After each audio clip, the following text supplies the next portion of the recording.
Huge win in the United States Supreme Court. This one just came down in the battle between Kristi Noem, Homeland Security, and this organization called the National TPS Alliance. We remember TPS, temporary protected status. Joe Biden brought in hundreds of thousands of individuals, gave them TPS status, and said, you can stay in our country. Now, Kristi Noem says you actually can't. That temporary status has now ended and it's time for you to go. And so we've been covering this case for some time. It impacts a ton of people. Here is what CNN said. 300,000 Venezuelans now are losing their deportation protections. And we're going to go through the decision. It's very short, hit the highlights. But we also see the ACLU out in the southern location in California. They're saying this number is much bigger. Okay, the 300,000 that CNN is referencing is just the first tranche. It's just a good start, but there's going to be much more. 600,000 in total now at risk of deportation. And so they're adding up a couple things. They're saying this Supreme Court ruling from the Supreme Court now leaves 350,000 Venezuelans at risk of detention and deportation immediately. And the ACLU has been crashing their car to represent illegal aliens constantly. So they're very unhappy about this ruling. But it's not just the 350. Another 250,000 are also at risk of detention coming up soon, November 7th. And it's really even bigger than this because this is just for the Venezuelans and for some other groups. But we know there were many other countries, many other groups that had TPS status granted to them. And so now that's on the way out. Now, the judge who issued the lower level ruling is this guy. His name is Edward M. Chen, and he was appointed by Barack Obama, has been on the bench for some time. May 12th, 2011 is when he originally got appointed, and he's been on this position for a long time. And guess who he used to work for? The ACLU, the same people who were fighting for people like Kilmar and other illegal aliens who have broken into our country. So he issued the original ruling, and he said, Kristi Noem, you can't cancel their TPS status. They're allowed to stay as long as they want, essentially. And what happened practically was they kept getting extensions and continuances so that their status was extended all the way until October 26th. And it just kept going on and on and on. Extension, extension, extension, because temporary to them doesn't really mean temporary. But the Supreme Court said, all right, Judge Chen, you now lose. They come down, they say, in March of this year, lower level Judge Chen, he issued an order postponing the effective date of Kristi's decision to remove TPS status from a bunch of people. She says, the law says I can do this. If it's temporary, if Joe Biden and his DHS under Alejandro can bring him in, I can bring him out. Saying in May, this court, the Supreme Court, stayed that order while the government appealed. And then the Court of Appeals affirmed. They said, Judge Chen, you're right. We love you. Great decision. We love illegal aliens. So last month, the district court then entered a final judgment on behalf of the TPS Venezuelans, saying that Kristi Noem is violating the law, saying the termination is unlawful. They concluded that she vacated an extension for the Haitians as well, and all of this was done outside of her power. But that's not what this Supreme Court is now saying. The government now seeks to stay portions of that order as they relate to Venezuela, but we're going to leave the Haiti thing alone for now. So what is happening at the Supreme Court is the Trump DHS and DOJ said, can you please stop that underlying ruling? The application went over to Judge Kagan, a liberal, and it has now been granted. And this is a 6-3 decision, as we're going to see. We've got some dissenting judges, Kagan, Sotomayor, and Jackson, all very unhappy about this. But here's what the rest of the decision says. Now, although the posture of the case has changed, it's come up, went back down, Court of Appeals, this application is only for Venezuela, not the other countries, the parties' legal arguments and the relative harms generally have not. The same result that we reached in May is appropriate here, and so we're going to stay it as well. Saying the September 5th order that was entered by Judge Chen is now stayed as it relates to Venezuela, pending the disposition of the government's appeal in the Ninth Circuit and disposition of a petition for a writ of cert. Now, should the petition for a writ of cert be denied, this stay shall terminate automatically. In other words, they're just saying that if you come to us, everything is kind of paused as status quo right now so that Kristi Noem can effectuate these removals. So her power is back. Now, it's still going to go through the appellate process and it may still end up back at the Supreme Court. But what we're seeing here is that Kristi is being allowed and Homeland to operate with their power. Any of the limitations, the shackles and the handcuffs that the lower level judges and the courts of appeals put on them are paused so that the deportations and the removals can continue. So huge victory. You can see why the ACLU is freaked about this. Like, if we don't get ruling on this, then we don't don't get an injunction to stop the president from doing this, then we're going to start to see these deportations continue. Now, we got a short dissent, and of course, it's from exactly who you'd expect it to be from. Judge Jackson dissenting from the grant of the application for a stay that the Supreme Court just granted. So you can see these are the 3, and we had the 6 up in the majority. So she writes, on January 19th, 2021, we told the Venezuelans that they're having a difficult humanitarian crisis. And she says, quote, the worst humanitarian crisis in the Western Hemisphere in recent memory. Then a couple of months later, they said, well, there's deepening poverty over there. There's economic contraction. We have that in America. We have deepening poverty here. We have a collapse in basic services happening all over the place. There's people living on the streets. Human rights abuses and repression. Got a lot of that too. So she is laying out a parade of horribles. It's so bad in Venezuela. So we have to keep them here because we can't send them back, which was always the scam. Now, as a result, certain Venezuelans were shielded from removal. They were allowed to work and more. And she says they were granted that permission until October 26. Then Trump came in and the government reversed course. And the statute says you can't end it early. But then Noem announced, sorry, we're actually going to cancel it. April 2025 for 300,000 people. So Ketanji, ...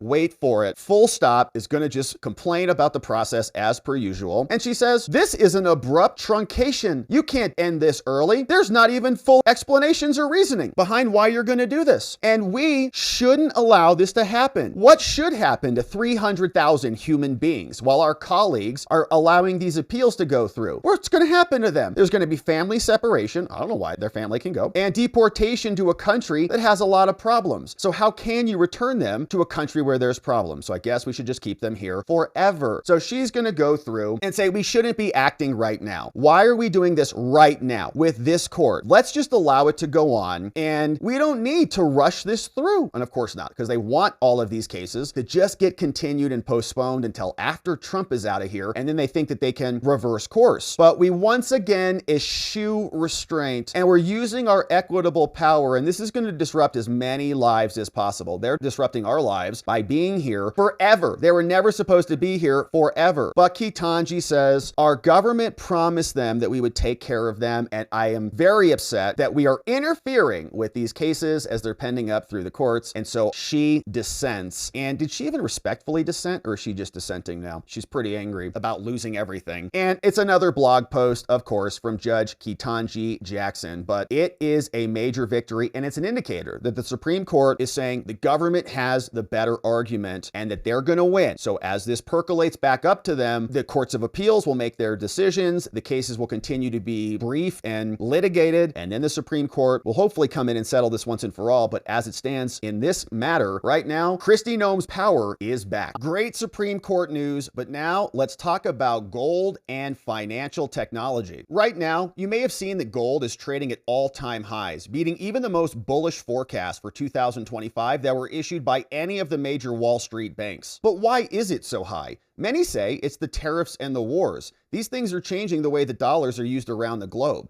And now major nations like China, Russia, and their axis of the world are finding ways to transact without the dollar, while over here in the West, we're dealing with a massive debt crisis. So in response, we are seeing gold and silver leading all other major asset classes, and the demand from central banks is at a record high. With all this happening, we might be at another major shift. Think of it like a Netflix versus Blockbuster moment. Everybody remembers how Blockbuster Video got crushed when Netflix offered the exact same content, but they did it through streaming rather than having to physically go into the store. The mechanism of delivery dramatically improved, the product was upgraded, and the experience of the end consumer, that's us, was so positive, it was like night and day, that Blockbuster went out of business, and Netflix went from launching its first stream to becoming one of the largest companies on earth. They went from $1 per share in 2002 to $1,200 today. Similarly, ETFs, or electronic trading funds, are financial tools that made gold trading accessible to a much larger audience back in the 2000s,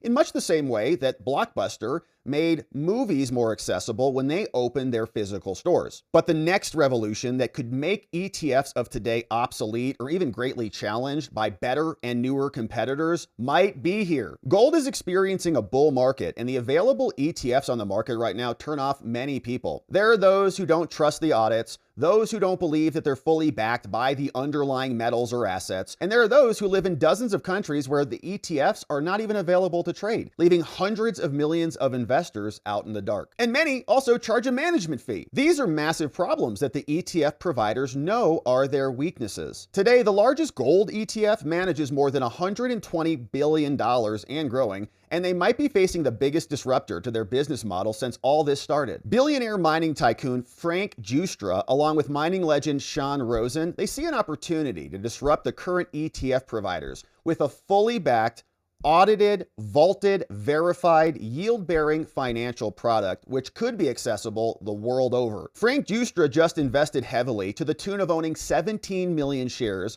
of a brand new, just listed NASDAQ company called StreamX, ticker symbol STEX, the sponsor of today's video. StreamX aims to revolutionize the industry of owning precious metals and commodities in general by commercializing fully backed, vaulted, audited, and verified ownership of gold and other leading commodities. Again, that's ticker symbol STEX on the NASDAQ. StreamX wants to do to commodities ETFs what Netflix did to movies and TV shows: dramatically improve the user experience, make it simpler and easier and better, and even offer it globally. And right now, StreamX is just lining up the last details before launching its first product, the fully backed, yield-bearing Gold One. On top of the major position of 17 million shares or $90 million that Frank Giustra, one of the premier gold entrepreneurs ever, owns, the two co-founders each own 21 million shares worth just north of $100 million. So you can say significant skin in the game from the people in the lead. For many, ETFs just don't work for them, thinking that they are too hard to trust, questioning the people backing them or their audits. Sometimes they just don't like the management fees and the extra costs. StreamX is launching a potential game changer, and if compared metaphorically to Netflix, this is like before Netflix even ever launched their first stream, because now StreamX is just about to launch their first product to the global market. And the company has secured up to $1.1 billion in funding through a mix of equity, convertible debentures, and a line of credit led by Cantor Fitzgerald, the company that was run by Howard Lutnick, you know him, the Secretary of Commerce, which is now managed by his sons. This funding will allow the company to draw upon and purchase physical gold to back their products, as well as to likely add to their own balance sheet. In other words, StreamX, ticker STEX on the NASDAQ, would very likely be one of the first publicly traded companies to own gold on their books.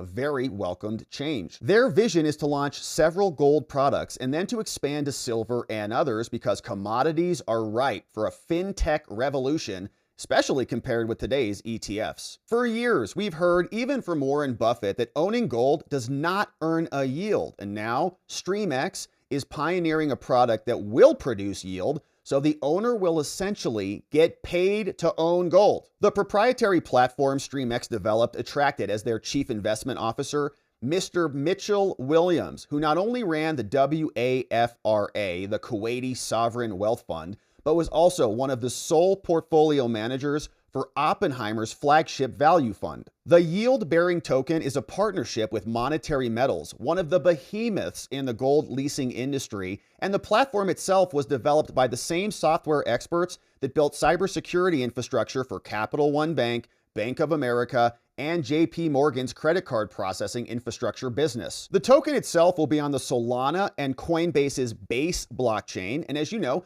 tokenization of real-world assets and this crypto revolution are probably the biggest and most important financial disruptions of our times. From NASDAQ to Robinhood and all of the major financial companies, most are scrambling to upgrade their offerings to the chain because it potentially opens up 24/7 trading on a global scale, and it democratizes the access of every investor in the world to many more products. This is the Netflix versus Blockbuster moment that could revolutionize the financial world. We've got all the drawbacks of the current ETFs. We've got gold's bull market and highest ever prices, major investors like Frank Giustra being positioned already in StreamX to the tune of $90 million before the first product has even been launched, which of course is coming in short order.